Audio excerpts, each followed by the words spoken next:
bu kasalliklarni o'tkir mana shu burun uni yondosh bo'shliqlarining yallig'lanishini samarali usullarini tavsiya qilamiz bizni klinikamizda.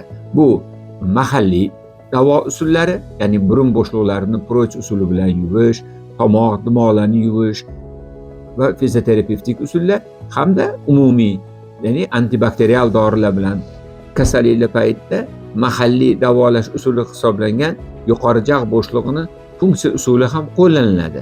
Buni kasallikni xiliga qarab, rentgendagi bo'layotgan ma'lumotlarga qarab faqat ma'lum bir ko'rsatmalar asosida qilamiz. Buni har doim qilmaymiz. Shuning uchun bemorlar qo'rqib, shu funksiya qilar ekan, prokol qilar ekan deb qo'rqib yurishlari noto'g'ri. Shifokor buni hal qiladi. Kelsa ko'rib, birgalikda davolab, iloji boricha ana shunday usullarni qo'llamay, oddiy og'riqsiz usullarni qo'llab davolashga harakat qilamiz.